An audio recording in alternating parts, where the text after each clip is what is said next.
വിശുദ്ധ മത്തായി എഴുതിയ സുവിശേഷം 19-ാം അധ്യായം.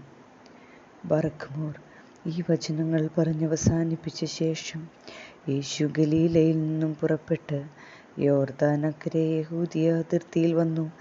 വളരെ പുരുഷാരം തന്നെ അനുഗമിച്ചു. അവിടെ വച്ച് താൻ അവരെ സുഖപ്പെടുത്തി. പരീശർ തൻ്റെ അടുത്തു വന്ന് തന്നെ പരീക്ഷിച്ചുകൊണ്ട്, ഏതു കാരണം നിമിത്തവും ഒരുവന് തൻ്റെ ഭാര്യയെ ഉപേക്ഷിക്കുവാൻ ന്യായമുണ്ടോ എന്ന് ചോദിച്ചു. അതിനുത്തരമായി താൻ ആദിയിൽ സ്രഷ്ടാവ് ആണും പെണ്ണുമായി അവരെ സൃഷ്ടിച്ചു എന്നും, അതിനാൽ പുരുഷൻ അവൻ്റെ പിതാവിനെയും മാതാവിനെയും വിട്ട് ഭാര്യയോട് ചേർന്നിരിക്കും, അവരിരുവരും ഒരു ജഡമായി തീരുമെന്നും താൻ പറഞ്ഞു എന്നും നിങ്ങൾ വായിച്ചിട്ടില്ലയോ? ആകയാൽ അവർ രണ്ടല്ല, ഏക ശരീരമത്രേ. തന്മൂലം ദൈവം യോജിപ്പിച്ചത് മനുഷ്യർ വേർപിരിക്കരുത് എന്ന് പറഞ്ഞു. അവർ തന്നോട്, അങ്ങനെയെങ്കിൽ ഉപേക്ഷണപത്രം കൊടുത്ത് അവളെ പിരിച്ചുവിടാമെന്ന് മോശ കൽപ്പിച്ചിരിക്കുന്നത് എന്തുകൊണ്ട് എന്ന് ചോദിച്ചു. താൻ അവരോട്, നിങ്ങളുടെ ഹൃദയകാഠിന്യം നിമിത്തം നിങ്ങളുടെ ഭാര്യമാരെ പിരിച്ചയച്ചുകൊള്ളുവാൻ മോശ നിങ്ങൾക്ക് അനുവാദം തന്നു. എന്നാൽ ആദിയിൽ അങ്ങനെയല്ലായിരുന്നു.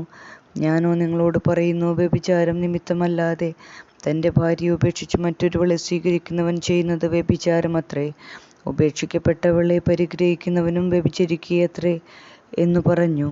തൻ്റെ ശിഷ്യർ തന്നോട്, സ്ത്രീ പുരുഷന്മാരുടെ ഇടയിൽ സ്ഥിതി ഇങ്ങനെ കുറ്റകരമെങ്കിൽ സ്ത്രീയെ പരിഗ്രഹിക്കുന്നത് നന്നല്ലല്ലോ എന്ന് പറഞ്ഞു. താൻ അവരോട് വരം ലഭിച്ചവനല്ലാതെ എല്ലാവരും ഈ വചനത്തിന് പ്രാപ്തരല്ല. എന്തെന്നാൽ തങ്ങളുടെ മാതൃദുരത്തിൽ നിന്നു തന്നെ ഷണ്ഡന്മാരായി ജനിച്ച ഷണ്ഡന്മാരുണ്ട്. എന്നാൽ മനുഷ്യരാൽ ഷണ്ഡന്മാരാക്കപ്പെട്ട ഷണ്ഡന്മാരുമുണ്ട്. സ്വർഗരാജ്യത്തെ പ്രതി സ്വയം ഷണ്ഡന്മാരാക്കി തീർത്ത ഷണ്ഡന്മാരുമുണ്ട്. പ്രാപ്തനാകുവാൻ കഴിവുള്ളവൻ പ്രാപ്തനായിരിക്കട്ടെ എന്ന് പറഞ്ഞു. അനന്തരം താൻ അവരുടെ മേൽ കൈവച്ചു പ്രാർത്ഥിപ്പാനായി പൈതങ്ങളെ തൻ്റെ അടുക്കൽ ചിലർ കൊണ്ടുവന്നു. ശിഷ്യന്മാർ അവരെ വിലക്കി.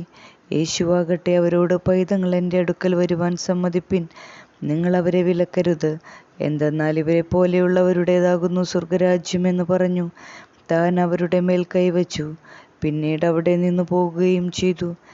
ഒരുവൻ തന്നെ സമീപിച്ച് തന്നോട്, നല്ലവനായ ഗുരു, എനിക്ക് നിത്യജീവൻ ഉണ്ടാകുവാൻ തക്കവണ്ണം ഞാൻ എന്തു നന്മ ചെയ്യണമെന്ന് ചോദിച്ചു. താൻ അവനോട്, നീ എന്നെ നല്ലവനെന്ന് വിളിക്കുന്നത് എന്തുകൊണ്ടാണ്? ഏകദൈവമല്ലാതെ നല്ലവനില്ല. ജീവനിൽ പ്രവേശിക്കുവാൻ നിനക്ക് ആഗ്രഹമുണ്ടെങ്കിൽ കൽപ്പനകൾ ആചരിക്കണം എന്ന് പറഞ്ഞു. അവൻ തന്നോട് അവ ഏതെല്ലാമെന്ന് ചോദിച്ചു. യേശു അവനോട്, നീ കൊല ചെയ്യരുത്, വ്യഭിചരിക്കരുത്, മോഷ്ടിക്കരുത്, കള്ളസാക്ഷ്യം പറയരുത്, നിന്റെ പിതാവിനെയും നിന്റെ മാതാവിനെയും നീ ബഹുമാനിക്കണം, നിന്നെപ്പോലെ നിന്റെ അയൽക്കാരനെയും സ്നേഹിക്കണം എന്ന് പറഞ്ഞു. ആ യുവാവ് തന്നോട്, ഇവയെല്ലാം എൻ്റെ ബാല്യം മുതൽ തന്നെ ഞാൻ പാലിച്ചു വന്നിട്ടുള്ളതാണ്. എനിക്കിനിയും എന്താണ് കുറവുള്ളത് എന്ന് ചോദിച്ചു. യേശു അവനോട്, നീ പൂർണ്ണനാകുവാൻ ആഗ്രഹിക്കുന്നുവെങ്കിൽ നിന്റെ വസ്തുവകകൾ വിറ്റ് ദരിദ്രർക്ക് കൊടുക്കുക, നിനക്ക് സ്വർഗത്തിൽ നിക്ഷേപമുണ്ടാകും. നീ എൻ്റെ പിന്നാലെ വരികയും ചെയ്യുക എന്ന് പറഞ്ഞു. എന്നാൽ ആ യുവാവാകട്ടെ ഈ വചനം കേട്ട് ദുഃഖത്തോടെ പോയി.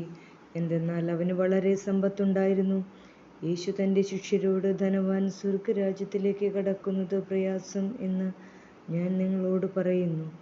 ധനവാൻ സ്വർഗരാജ്യത്തിൽ കടക്കുന്നതിനേക്കാൾ എളുപ്പം ഒട്ടകം സൂചിക്കുഴയിലൂടെ കടക്കുന്നതാകുന്നു എന്നു ഞാൻ വീണ്ടും നിങ്ങളോട് പറയുന്നു. ശിഷ്യന്മാർ ഇത് കേട്ട് ഏറ്റവും അത്ഭുതപ്പെട്ടു പോയി.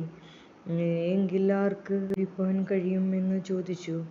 യേശു അവരെ നോക്കിക്കൊണ്ട്, മനുഷ്യർക്ക് ഇത് കഴിവുള്ളതല്ല, എന്നാൽ ദൈവത്തിന് സകലവും കഴിയുമെന്ന് പറഞ്ഞു. കീപ്പ ഉത്തരമായി തന്നോട്, ഇതാ ഞങ്ങളെല്ലാം ഉപേക്ഷിച്ച് അങ്ങയുടെ പിന്നാലെ വന്നിരിക്കുന്നു, ഞങ്ങൾക്ക് എന്തുണ്ടാകും എന്ന് ചോദിച്ചു.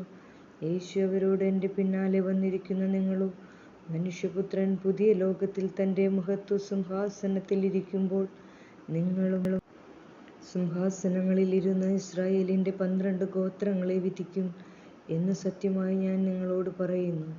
എൻ്റെ നാമനിമിത്തം ആരെങ്കിലും വീടുകളെയോ സഹോദരന്മാരെയോ സഹോദരിമാരെയോ അപ്പനെയോ അമ്മയെയോ ഭാര്യയെയോ മക്കളെയോ നിലങ്ങളെയോ ഉപേക്ഷിച്ചാൽ ഒന്നിനു 100 മടങ്ങ് ലഭിക്കും. അവൻ നിത്യജീവനെ അവകാശമാക്കുകയും ചെയ്യും.